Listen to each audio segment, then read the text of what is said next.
Narumpa had been a child once, long before she joined the priesthood, before she learned to read the course of the sun and command sky-made queens. She had been a beggar in the poor district of Tova, called Coyote's Maw.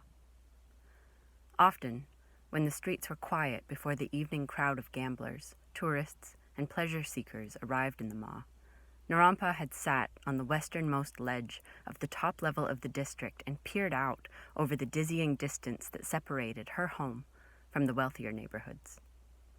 Looking out over the city, she had dreamed of crossing woven suspension bridges that swayed like spider silk in the gentle canyon breezes and allowed free travel among all the districts but hers.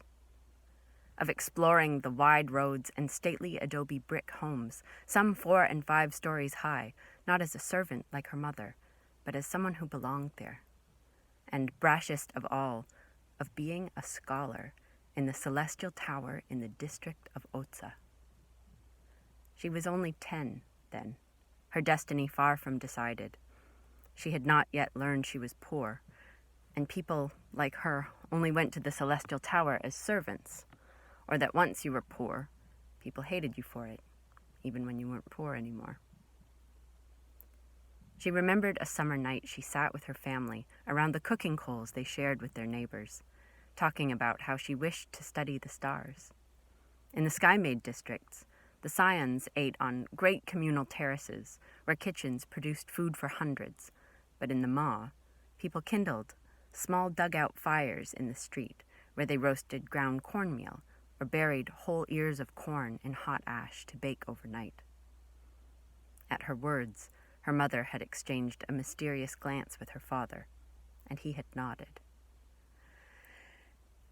"It is good fortune that you would talk of studying the stars tonight, Nara," her mother said, her voice high with excitement. "I spoke to the matron I serve, and she remembered you and how smart you are and how well you learn, and she has agreed to sponsor you at the Celestial Tower." Narumpa felt dizzy. "I'm going to be a scholar priest?" She knew there were other disciplines one could learn at the tower, healing, writing, and history, even the art of death, but all she had ever wanted was to study the sun and moon and the movement of the stars. Her father laughed. "Oh, no, little one. They would never let you study there. You are to work. You will serve the priests, help cook their meals, wash their vestments, clean their floors." Her stomach dropped in disappointment. "But," her mother gave her father a long look, "perhaps you will learn something if you listen closely. A servant can learn a lot through observation if she is quiet." "Then I will be quiet," she vowed solemnly. "And I will learn everything." "That's not fair," her younger brother, Denaochi, protested. "Why does she get to go and not me?" "Who wants to be a priest when you could be one of the sky-made scions?" her brother, Akal, asked. Narumpa bit her lip. Being sky-made was exciting. Waterstrider was her favorite clan, and its matron was one her mother served. It ruled the district of Titidi, which was closest to the Maw. She could see the curving edges of its cliffs when she gazed across the narrow canyon that divided them, its great sky-blue banners cascading down the sides of adobe buildings between dripping green vines and colorful tendrils of starburst flowers. She could even see trees there. Trees! The Maw had no trees.